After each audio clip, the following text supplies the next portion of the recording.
we've talked about Baldur's Gate and how it feels like old school in a lot of ways, and I feel like the excitement for this game is similar to what I would have felt like 20 years ago, you know, for a different kind of game, and wanting to kind of like draw characters. That's all part definitely. of that. That's something. That's something I kind of like hint towards in the video, is the idea that playing Baldur's Gate just feels like playing video games did when I was a kid. Yeah. You know, like I approach it and I'm thinking it's not true to say I'm not thinking about mechanics, because one of the great joys I take from Baldur's Gate 3, like with Divinity, is the builds. I really like thinking about the builds. I really like planning my builds and kind of optimizing the gear loadout and stuff like that. I actually really enjoy that part of it. So it's not right to say that I don't think about mechanics at all, but actually in the gameplay, I don't think about the cogs and wheels. I don't think about how the game is working and what the game wants me to do, and what the game, you know, like I'm just really happy to let it kind of play out, and it feels brilliant.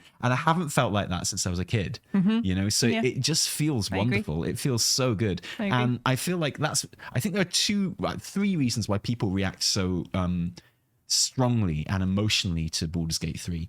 And I think one reason, obviously, it's a really good game that is a follow-up to a cult game that people absolutely loved, and they waited kind of 6 years for this afterwards, more, my goodness. And it's kind of like the culmination of that wait, which is brilliant.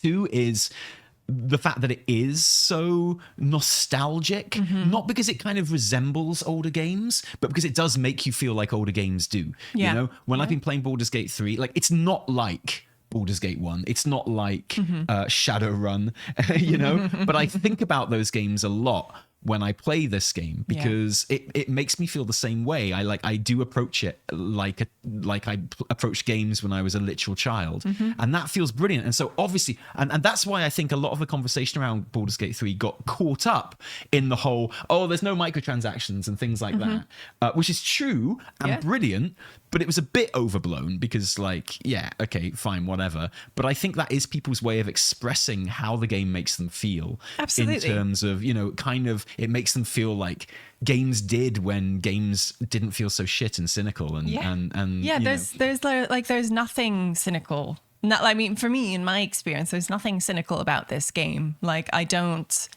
Yeah, exactly. And like you say, it's like I don't really think about the mechanics in the same way. I don't really think about it as a video game. I'm thinking about it as like a life experience. Yeah, literally as a story, right? And as an experience. And it's not just because the narrative and the story is so fun, because it is. But again, just the whole, like, you know, like we talked about in the video, it's kind of just trusting the process, knowing that it's going to lead us somewhere really interesting, regardless of how the dice fall. And I know I'm going to play this game again multiple times. Oh God, yeah, and that's a good feeling as well, isn't it? And that actually really helps the kind of the process of letting things happen in this playthrough. Is because, like, I don't have no need to kind of see everything in this playthrough, because I know I'm going to play this game a million times, and I will go into it with very strict objectives probably next time. Like, every playthrough I'll start, it'll be like, this is what I want to do in this playthrough. Haven't done this. This is what I want to do. But that all comes later. So this first playthrough, I'm really happy to just let happen, and this playthrough will be the story that I tell people. Absolutely. You know, when we talk about this game, this playthrough will be the, like, this is what happened to us sort of thing, which is fantastic.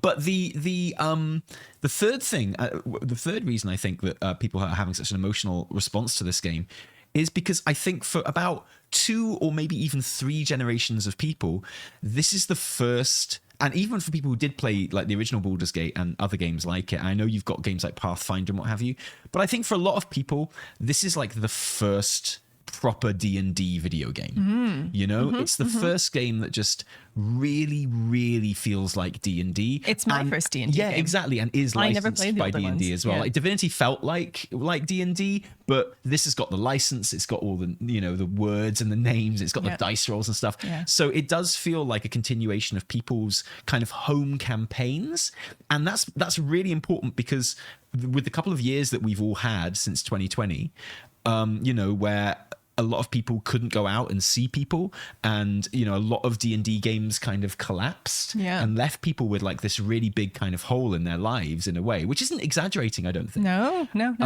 And I know a lot of people, particularly on our guild Discord and things like that, and I'm sure it's the same for loads of people. This game is a way for them to kind of resurrect and continue the story of their D&D OC who, had been left by the wayside, because of COVID and stuff. And so like it's a way of kind of getting back into D&D. And I know so many people that have created one of their tabletop characters in this game. I did it myself. Yeah. When I sat down, I had no intention of creating one of my old characters. And I found that I couldn't do it. I couldn't create a new character because I was like, no, I'm not finished with this other character. Yeah. I'm not finished with Penryn. I need him to have some closure after the game kind of fell apart. Not fell apart, but, kind of went into hiatus and stuff like that. Eve is a similar thing. She's just like an incarnation of the character who's playing. I recognize Eve. with Penryn. Eve is just a different flavor of the characters that we were playing together on our like multi-year long D&D campaign. And so it feels right when we were stuck in character creator for a long time, and then you still come out of it being like, well, I have to make this character again. Yeah, and it's wonderful. And I think more than anything, obviously none of this would be the case if the game wasn't really, really good, which it is, and it is. But I think one of the reasons behind that huge emotional reaction that people are having to the game is it's a way for people to play D&D again, and a way for people to play with their characters again after the nonsense of the last couple of years. I think that's really important. Do you think this engine could be used by others to create more D&D one-shots? I would love that. I would really, really love that. It would be amazing, wouldn't it? Yeah, didn't Pillars have like a DM mode? Oh, did they? Yeah, I think so. Wow. Which would be really cool. I'd love it if they did that.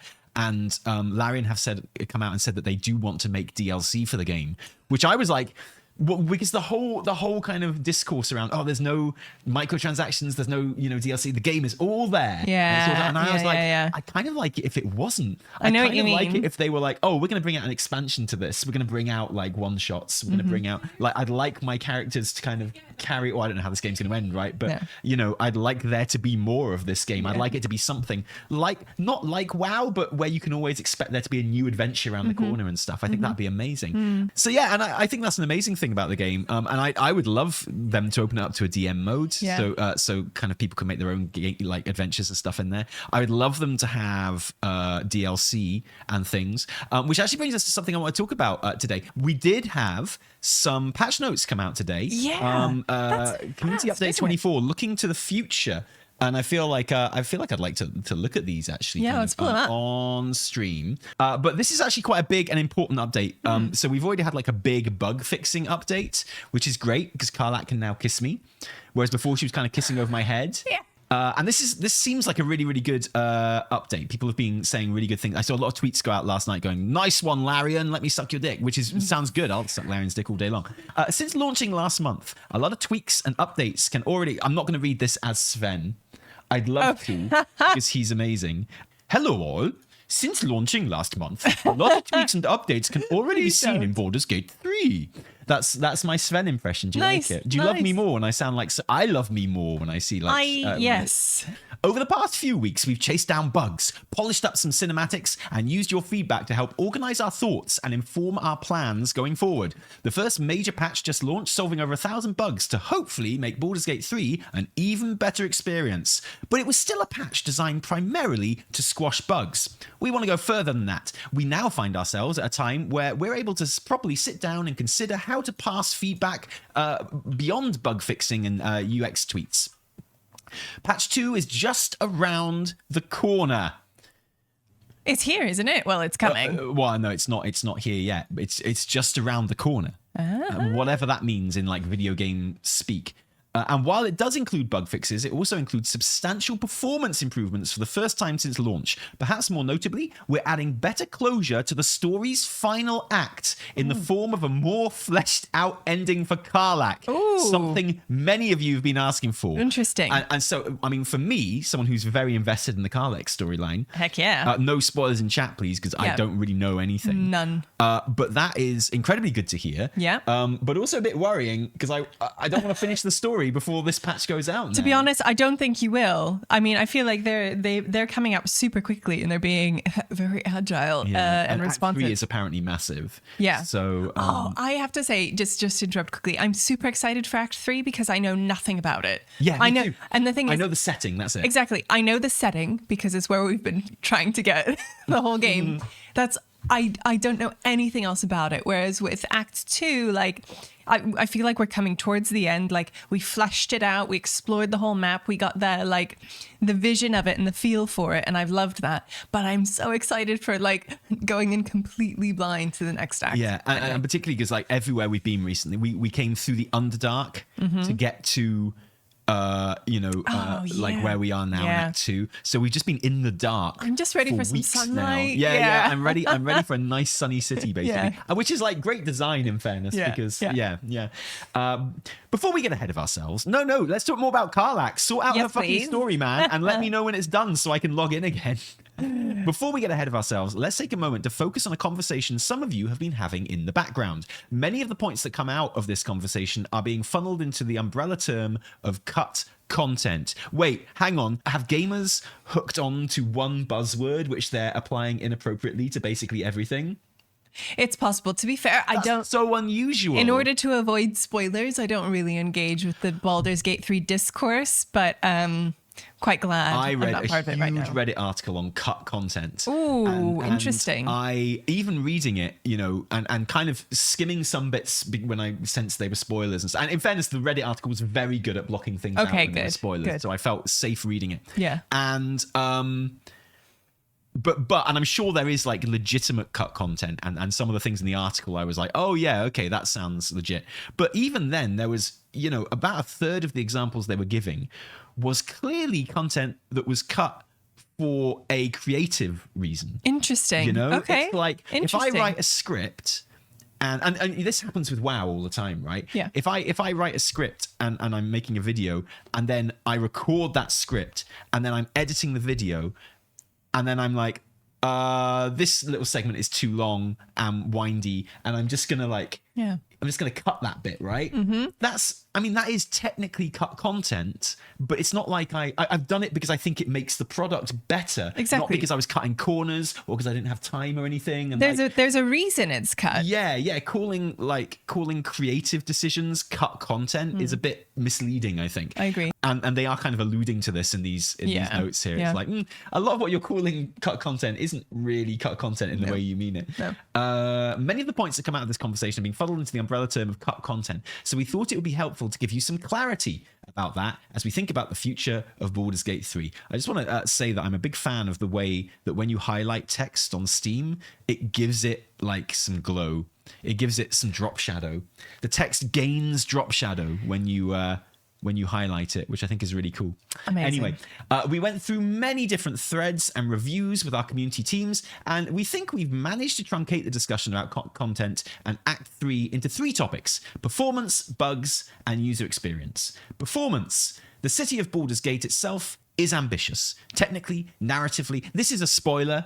The Act 3 of Baldur's Gate is set in Baldur's Gate. Sure. Yes. I only know that because of spoilers. Although I think I probably would have worked it out. Yeah. Having played through the game that we were going to end up there. We were either going to end up at Baldur's Gate, or it was going to be like the biggest blue ball in video game history. Yeah. Right? Literally every other character is obviously like. I've seen a lot of. I've seen like literally just like Twitch thumbnails and stuff when I've come onto Twitch of people in Act 3, and I've seen like Twitter posts and stuff. The loading screen is Baldur's Gate. Oh yeah, well there's that too. Yeah, right. I'm assuming that is Baldur's Gate. It could be. Another city, but I'm pretty sure it's Baldur. Well, we have seen some of Waterdeep in the game as well, of course, in Gale's flashback, which is really cool. That Love was amazing. I was not expecting to see any Waterdeep, and I think that's brilliant. Oh, so good. And it might get blown up as soon as we get in there. I don't actually know. Please no spoilers in chat. But yeah, I feel like we have seen that. We know Act 3's performance isn't as good as the first 2 acts, but the good news is I understand there's like loads of NPCs everywhere, obviously it being a city, right? So that is going to have an effect on performance. Glad I got my new graphics card sorted. Yeah, seriously. But the good news is that patch 2 is bringing major performance improvements to the entire game, but more specifically to Act 3, where you'll feel it the most. We'll also be working throughout September to improve performance in Act 3 further with new technology that's been taking a bit longer to release than we expected. That definitely suggests that this patch is coming at the latest very early September, right? Yeah. And then more afterwards. Yeah, that's fantastic. Bugs. We've seen your reports about Act 3, and we are as frustrated as you by the bugs spoiling the experience. So we're dedicated to solving these quickly. And as you've noticed by our hotfix and patch rollout, we're getting pretty fast. Our approach is that whenever blockers pop up, we either release a hotfix if a patch is not imminent, or include the fix as part of a patch if the patch is imminent. With patch 1, your experience should already be a lot better, with most big issues solved by at least a workaround. Looks to further eliminate some of the major issues, including those found in Act 3. Patch 2, sorry. Some things that are currently being associated with cut content are actually things like companion reactions to events in the world that didn't trigger. These are being solved. Where there seems to be loose ends, we are tying them up. Nice. I don't know if it's a GPU or CPU thing. It chugs on a 3090 after it's been running for a while. Yeah, my understanding, which is not something that's actually addressed in this post, but I've been getting a lot of reports from people saying that they suspect there's quite a bit of memory leak in Act 3. What that means is that the game just keeps throwing stuff into the memory and not resetting it when it should. Gotcha. So basically, the longer you play the game, like the heavier a burden it is on your GPU and on your RAM and stuff like that. Yeah. So that's usually solved just by quitting the game and restarting it. Yeah, which is annoying, but could be worse, right? Okay. So it's something to bear in mind if you've been playing for a while. You're going to get apparently some memory leak, and it's good just to kind of turn off, leave it for a minute, come back on. So not an issue if you don't play for very long periods of time, but streamer, probably quite good information to know in advance. These are being solved. Where there seems to be loose ends, we're tying them up. User experience. UX covers a lot of things. From how... that's what the X stands for. Okay. Is this... User experience. Are you just learning this, Tally? It's one of those things I think I always subconsciously knew, but never thought about or considered. So to be fair, I worked adjacent to user experience for a while. So I guess if you wouldn't know, you wouldn't know. And Should I read this one then? For those who are familiar, good, please do. For those who are familiar with our channel, you'll know that user experience is not something that we care about. Sorry, no, it's fine. It comes off a lot. Yeah, we do care about user experience, but Tally's artistic vision comes first. Thank you for letting me live my fantasy of being like the creative genius. Just the only reason our videos suck is because my creative genius is reined in too much by your bureaucracy. You right? have no by idea. Your red tape. I'm like, if I could just get rid of Evie's red tape. Oh my god! If I could let my imagination run riot. You have no idea. I might be able to put out more How than 2 many videos times? a month. Video publishes and we're like, yay! And I just pull up my phone and then just very quietly fix all of the typos in YouTube Studio. I throw a video down on Evie's desk and I'm like, there's the video, bitch. If the suits at City Hall don't like it, they can swivel on this finger. Yeah. Yeah. Just, just video descriptions, sometimes video titles, sometimes. That was genius rice pudding stirring action. Look, hey, thank you to everyone who didn't make fun of that intro, because I've always wanted to do like a video essay intro like that, right? I think you really pulled it off. I really like it, and the skeptical. way the music kind of it's good builds in it and stuff really as well. Good. I was really proud of it. I thought it was really good. When you came home with the rice pudding or with like the jam and stuff, I was just like, oh god, what are we in for? But it was, you know what?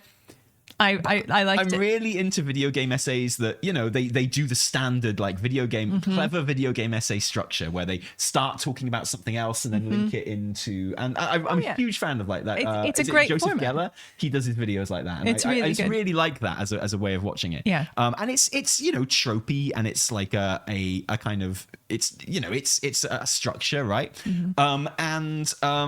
And I've always wanted to do intros like that, and I'd like to kind of do more videos in that style for WoW as well, because I just found it really satisfying to make and just fun to make. But it is fun seeing like the some comments which are like, finished video after 10 seconds, didn't come here for a pretentious English lesson. It's like So cute. a play, I'm out. Yeah, It's like, dude, a play? Why are you offended by the existence of a reference play? to non-video game media. A play? A play. That's so weird to me that people are like, like link it to a Marvel movie as much as you like, right? But don't link it to a play. A play? What am I, a fucking scientist? It's not. It's also not hetero enough. Yeah. Like, God forbid, a man starts talking about my heart. a piece of drama. I know. Like, I can understand, you know. I know. I think, you know, one of my things is one of the things I had to eventually come to terms with in my life as an actor and someone who was incredibly involved in theater and stuff like that. One of the hardest things I've ever had to come to terms with is that I kind of hate most theater, and like, you know, I kind of like the experience of it. And I like, you know, there's some things which I found life-changing and incredible, but 99% of theatre fucking is terrible and sucks, and I kind of hate it. Yeah. And that's how I felt about the art world being in it. Yeah, I agree. I had And the same so that is, experience. you know, I would never begrudge people for not liking theatre, but not liking theatre is a bit different from like someone coming up to you and going, okay, let me just tell you about this amazing thing from this play and how it links into this video really game. cool idea. And your automatic reaction being going, shut up, mate. Don't you talk to me about a play. No, I don't even want to hear it. No, what? no. Don't talk to me about a play that's generally considered to be the best of the 20th century. Don't you talk to me about that. Fuck you. Shut the fuck up. No, are you still talking about the play? Shut the fuck up. To be fair, I think that's like very few vocal reactions but like did that. make But me the one laugh, that popped man. up, it was really funny. It was really funny. Shall we continue with the user experience? Should we keep on with Yeah, the do you want to read the user experience bit? I'll do that one. UX covers a lot of things, from how it feels to play the game to how you feel when you're playing it.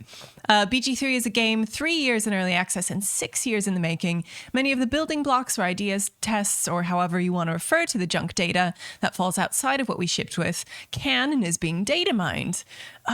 So this is like, I mean, we're used to this kind of thing with WoW PTRs. We are. Right? And like, this idea that yeah. if something's in the data, it's definitely intended for the game. Yeah, and right. If It's it fair never game. makes it into the game, that's because it was cut content and it's probably Bobby Kotick's fault. You know, either like lazy devs or Bobby Kotick, like the fact that they had it was made, it was here, and it never made it into the game. And it's like, you can just cut stuff because you want to. Exactly. That's okay, but it's important to understand that not every building block in the giant box of Lego is needed to create the experience we ultimately envisioned and intended over years of iteration. Can't believe they made this game out of Lego. Yeah, the fucking idiots. The amateurs. They're being really polite. Amateurs. They're being really polite in this, and I like it. I mean, I like the tone here. We've seen 3 types of complaints that are being referred to as cut content. The first references content that actually doesn't properly trigger because of a bug. For instance, some of Minthara's reactivity.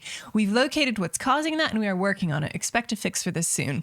Great. No one wants a bug where things aren't being triggered. Oh, That's yeah. brilliant. That's where you are genuinely missing out on content Exactly. that, you know, they want you to have. The second is about the epilogue. What's being data mined is not really cut content, but content that we didn't want to release because we didn't think it worked. We're pretty strict with ourselves and our ideas. If it isn't good, if it isn't fun to play, it doesn't make it into the game. One of the reasons why we trimmed the epilogue is because we were afraid the ending cinematics were becoming too long and would detract from the epicness of the experience. But clearly, not everyone agrees with us, so we're going to do something about it. So, Interesting. yeah. this is like, for me, as someone who knows nothing about any of the epilogues or the ending cinematics, yes, all the nothing. endings, so no spoilers in chat, please. But it's interesting because, you know, at this stage, I trust Larian with my life, right? If Larian were like, yo, can I take your babies on like this roller coaster? This unfinished roller coaster to try out the roller coaster for the first time, or like can I cover your babies in this new shark repellent and then drop them into this like shark pool? I'm pretty sure they'll be fine. I'd be like, Larian, yes, do what you've got to do. I trust you with anything. I trust you implicitly with my life and my baby's lives, more importantly. I'd be like, yeah, absolutely. So I do if they are telling me that they think the ending cinematics are better shorter, then I trust them. I trust their creative vision. However, as a player who loves this game and who's really enjoying this game, my gut reaction to that is, no, make them longer. I want my ending cinematic. Like, when I get to the end of this game, I deserve like a 50-hour ending cinematic. Right. I deserve like that little thing to come up on the screen, which is like, there is a really fucking long need to sit cinematic down. coming out. You need Final to sit Fantasy down. Go style. and have a poo right now before you press any buttons. Like, cancel your calendar. You need to settle in and watch it. And I'd be like, yes, please. That's exactly what I want. So my gut feeling is like, no, make them as long and detailed as possible. So yeah, apparently most people agree with that sentiment. So if they are making them longer, if that is coming in the next patch, feels like a big thing to put in for a patch that's coming out in a couple of days. It's huge. And I think it's kind of amazing that they're like, yeah, we hear you. We might put some more stuff in for you. Like, I mean, they have been working on this for so long and they know their product. But yeah, sometimes you just need that distance and maybe a million other like people playing your game and just being like, actually, we want more. Yeah, totally. And this kind of reactivity with them, I think, is really, really neat. And so I'm glad we're not even through Act 2 yet, so we get to experience this. Yeah, in my opinion, the longer and more engrossing a game is, the more I tend to expect out of the ending. Yeah, absolutely. And it feels like they've maybe underestimated that a little bit. You know, people are so invested in the game by the time they get to the ending, they're usually hovering around 120, 130 hours, right? You know, you want to see something chunky and substantial after that to kind of resolve it. And DJ, that sentiment that you're expressing there is one that I have heard a lot of. Yeah, I've seen that pop up too. If they've sorted this by the time we get to the end, all the better, man. Amazing. Should we continue then? Yes, please. We've started expanding the epilogues, and you'll see the first results of that in patch 2 with the addition of a new optional ending with Karlach. It's fiery, poignant, and gives her the ending she deserves. Okay, good. That's what we're here for. Yeah. So would you have to do a second playthrough to see it? What you mean if you've completed a playthrough already? Well, I mean, in theory, you just be able to reload a late save and then and go from there from an appropriate point. But it depends what triggers are in the game to get to that ending and how long before how far back the end. You have to go. Yeah. But I mean, in theory, you could just like reload an old save. Yeah. The third is about the things we actually didn't plan for and those we once considered but ultimately didn't do. It was always our intention for the Upper City to be an epic cinematic epilogue, bringing the story of Baldur's Gate 3 to a close, but we didn't talk about that in advance because it would have been a major spoiler. We feel confident that there's enough content in BG3 and the city itself clocking in weeks-long playthroughs at a time. But that's not to say Baldur's Gate 3 didn't see cuts just as every game. It's just as important to know what ultimately shipped was planned long ago and functioned primarily of making Baldur's Gate 3 fun to play, not for us to close development quickly. Baldur's Gate 3 is a game with many release dates, and despite us moving its launch up by around a month, it's still a couple years late. It was late because we grew teams, ambition, and ideas in function of it being the best game it could possibly be. Thankfully, not every idea makes it into the final launch. It wouldn't be the game you enjoy if they did. We're happy that Baldur's Gate 3 has resonated with a great many of you, but we'll never take that for granted. We're committed to tying up loose ends, fixing the remaining bugs, and improving things where we see they could and should be improved. So, what can you expect from us in the future? First, we'll keep on monitoring what bugs you encounter, and we'll make sure to patch them as fast as we can. Great. And that's clearly what they're doing. It's awesome. Yeah, and that's interesting because that is like a pretty vague statement, really. You know, like what is that really committing to at the end of the day? Not much. It's sort of going, but the fact is they've already proven that with and the fact that this patch is like seemingly coming out so quickly after the last patch. That's like putting your money where your mouth is, and that's fantastic. So second, we'll start making improvements based on the feedback you are giving us. Baldur's Gate 3 means so much to a great deal of you, and in turn, that means the world to us. We love this game. We're not done with it yet. That's the best news of the entire post. Yeah. We welcome your feedback, your threads, and also your words of encouragement. Yeah, like this is really cool. Like, we're not done with it yet. Finally, Wither's Wardrobe of Wayward Friends, which we hope to launch very soon, is an example of us integrating your feedback. This feature allows you to get rid of co-op party members who join your campaign so you can continue on without them. That's amazing, because my understanding was once someone joins a co-op, you cannot continue without playing. With a custom character. Yeah, with a custom character. That's incredible news. We're also working on the ability to change your character. This is dangerous. We're working on the ability to change your character's look once you've started a campaign, though we don't have a release date for that yet. There will be more, and you can expect us to come with modding support at some point too. Nice. Once again, thank you for giving us so much feedback. It's incredibly motivating for us and drives us to do better and better, to have troubles. Online friends sticking around, disrupting your party. Frustration be gone. Your favorite skeletal weirdo has cooked up a solution in the form of Wither's Wardrobe of Wayward Friends. Place any unwanted party members in this peculiar place of paranormia, and they'll be out of sight and mind until the jolly cooperation continues. Incredible. That's fantastic. Happy days. Like, that's a great post. That's really, really good. So good. Like, I feel like I learned a lot. I didn't really get spoiled for stuff. Like, I feel really reassured. I'm kind of amazed at how quickly things are coming out. It makes me feel good, Tally. Yeah, me too. Me too. Feel good. I feel like the game. Well, you know, we know Larian are great when it comes to sort of. What I really, really would like to see DLC for this game. I would love to see like new. I'd love to, you know, like have a new zone with a new adventure in it or something. Would be just fun. I don't know how. I mean, hard to do that in a game where everything is so intertwined like this than like an MMO or whatever. Sure, but really, really cool. Interesting to hear them acknowledge a lot of the complaints that I've been reading about the ending and about the way that. So my thinking is, my thinking is that, and I say this as someone who hasn't played the final act, so please take what I'm saying as a pinch of salt. I'm not trying to kind of like give a take. It's more just a gut feeling. My feeling is when we get to Act 3, it's one of those things where you're ready for the story to start becoming a bit more linear at that point, and kind of like, picking up and I always feel like towards a point. Yeah, if Act 1 is the tutorial and Act 2 is a big explory thing, then Act 3 you want it to be big and you want it to be detailed and you want lots going on, but you also want, I think, it to pick up pace a little bit. 'Cause I remember that sounds right. Yeah, I remember in Divinity, you know, they got a stage where you just went to the 5th big explory area after some like really hot story, right? And you know, the zones were getting smaller and smaller, and that was really good. But then suddenly it felt like you were in this really big place again. It's a bit like, just do the same things again. Talk to people, buy stuff, feel stuff, like, you know, find out where we're going. And you know, I feel like there's a lot to be said for kind of bringing things in a bit.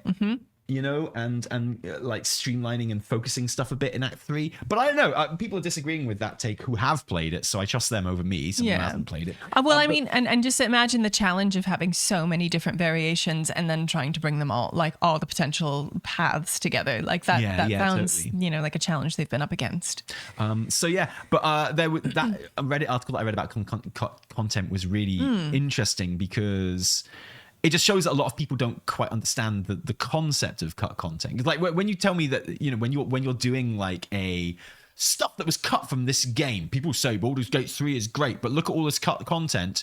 Then stuff that was clearly cut for creative reasons, just it doesn't come under that banner, I don't think, right? You know, it's like It was just cut because they decided it was better. It's weird, isn't it? Yeah. I did struggle in figuring out where to start right out the gate, which wasn't a problem in other acts. Oh, that's good. I mean, I'm really interested to see how that pans out. And how we should hopefully be getting there. We will be getting a patched version of the city, obviously. Yeah. But, and I watched an interview with Karlach's voice actor, and she said she thought she was probably the last person to be hired on the job, and that Karlach's character was, the least, the last to be written in any kind of like sizable kind of way. So that would explain if her ending wasn't like completely not an excuse by any means, but like it explains why if any of the characters kind of missing satisfying resolutions at the moment, it's probably her.